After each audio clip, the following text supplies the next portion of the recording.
Bonjour, merci au CNA, merci monsieur le professeur Taïwan, merci de nous avoir invités. J'ai toujours plaisir à intervenir dans tout ce qui est auditif. Moi, je suis gériatre et le docteur Boukhara, que tout le monde connaît, est un ORL éminent.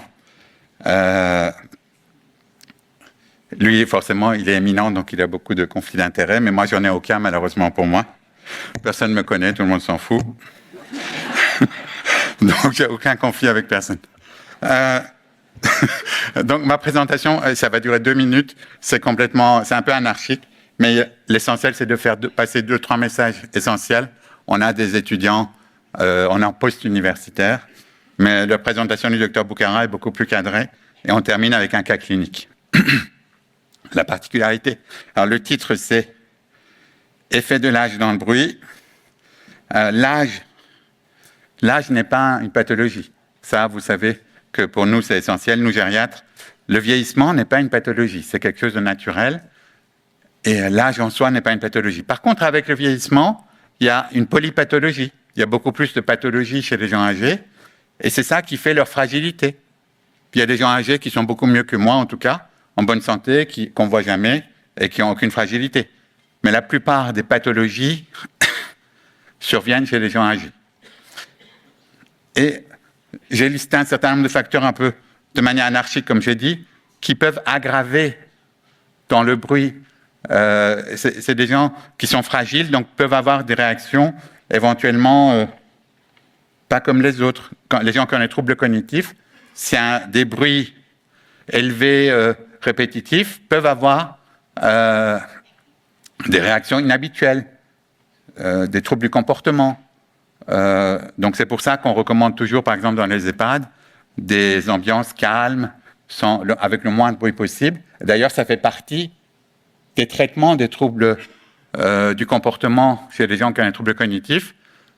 C'est important de créer, parce qu'on n'aime pas bien sûr les médicaments, beaucoup de gens prescrivent des neuroleptiques, tout un tas de médicaments pour détendre les gens. Nous, on préconise plutôt des ambiances calmes, chaleureuses, avec des activités sympathiques et ludiques. On diminue les troubles du comportement et les gens se portent mieux. Donc, tout ce qui est non médicamenteux, pour nos gériatres, rééducatif et non médicamenteux, c'est essentiel. Les médicaments, c'est en seconde partie. Donc, diminuer le bruit, créer une ambiance calme, ça fait partie de la prise en charge non médicamenteuse des troubles du comportement. Chez les gens qui ont un trouble cognitif, bien sûr.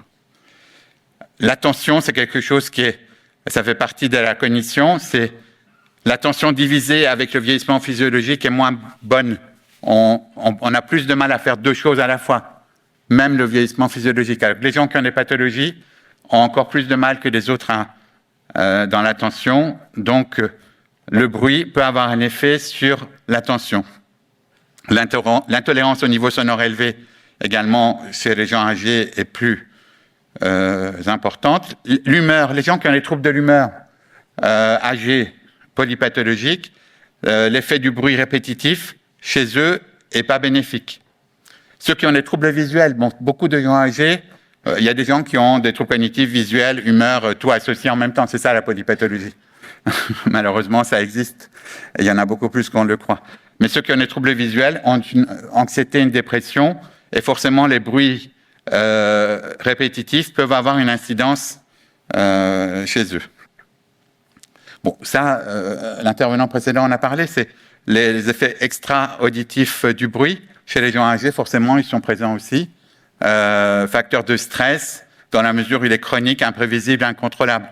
Le bruit entraîne une irritabilité, qu'il y ait des troubles cognitifs ou pas, chez les gens plus jeunes ou plus vieux.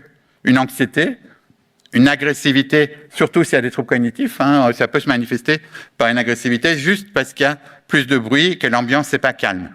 Une dépression, bien entendu, si c'est répétitif, continu, surtout s'il y a d'autres pathologies associées. Le bruit gêne la compréhension de la lecture, la parole, la mémorisation, donc un élément important pour nous, la concentration, l'attention. Ça, j'en ai parlé, donc c'est essentiel à faire passer ce message que les gens âgés, mais pas une personne âgée lambda, la personne âgée qui a des troubles cognitifs a besoin de calme, de sérénité, et ne pas être dans un environnement bruyant. Dans les hôpitaux, dans les maisons de retraite et autres, même le personnel, hein, des fois, ils parlent fort, ils mettent la musique un peu forte. C'est pas adapté. Ça, c'est des choses qui peuvent aggraver les troubles du comportement. Après, on me dit telle personne est plus énervée que d'habitude, ne mange pas et anxieuse. Déjà, parlez-lui calmement, doucement, tranquillement, et mettez une musique adaptée aux personnes de 90 ans, pas je ne sais quoi, je connais pas non plus les musiques des jeunes, mais les musiques pour les gens les plus âgés, quoi. Mettez pas la télé à fond, mettez quelque chose de calme. Tentez d'avoir une conversation calme en tête à tête, pas en criant sur les gens. C'est des choses de base, mais les gens ne le font pas.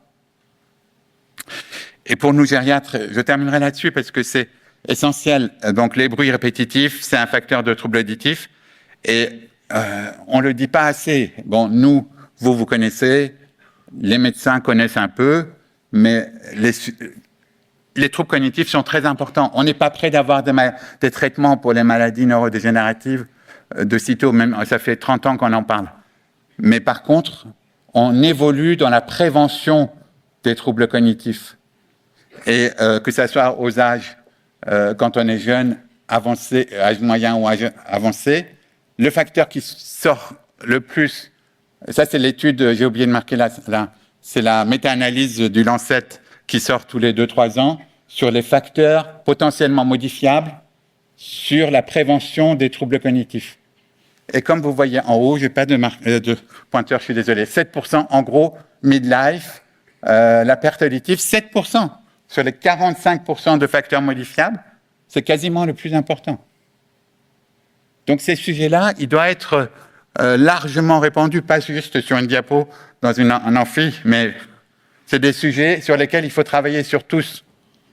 Et si on arrive à travailler sur ces sujets-là, on peut diminuer le nombre de troubles cognitifs. Les personnes âgées, il y a de plus en plus de gens âgés, il y a de plus en plus de troubles cognitifs, et on dit oui, on va avoir des traitements, ça va être super. Non. Et on attend pour mettre en place ces choses-là, et c'est maintenant qu'il faut le faire. Voilà, ça dit la même chose, mais c'est un peu moins compréhensible.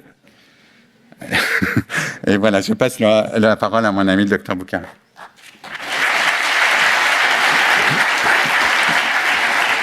Merci beaucoup Arash, merci beaucoup aux organisateurs, au président, au professeur Taïwan pour cette belle invitation à participer à cette EPU.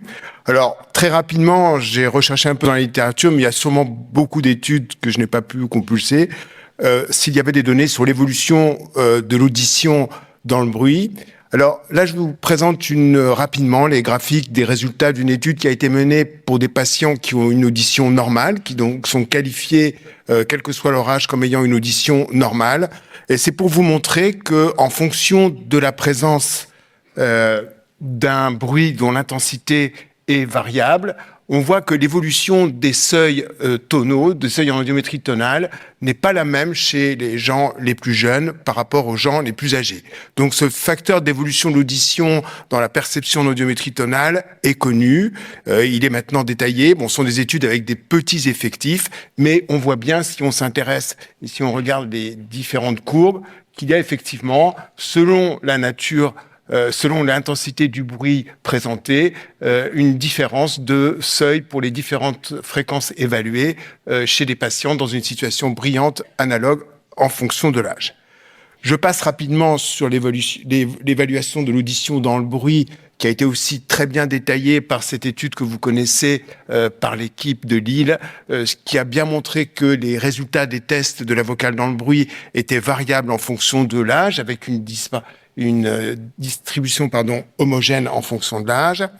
Et je voudrais terminer cette présentation, parce que le temps passe, pour vous montrer une situation clinique et pour insister, bon, ça c'est un petit peu ma casquette SFA, sur l'intérêt dans la prise en charge des personnes âgées qu'on va confier et pour lesquelles on va envisager une réhabilitation prothétique, pour y associer, pour justement potentiellement travailler à l'amélioration de la compréhension dans le bruit, la rééducation orthophonique. Alors, en 2 diapositives, ça ne sera pas très long. Vous voyez, c'est l'observation d'une patiente de 78 ans, qui est une patiente qui était dans la vie active avec une profession où elle avait beaucoup d'échanges, de relations sociales, et qui, à 78 ans, présente la perte auditive que vous voyez, qui est tout à fait attendue en fonction de son âge, je ne vous apprends rien, mais qui ressent, en raison de l'évolution de sa perte auditive, une réduction de ses activités sociales, ses activités associatives.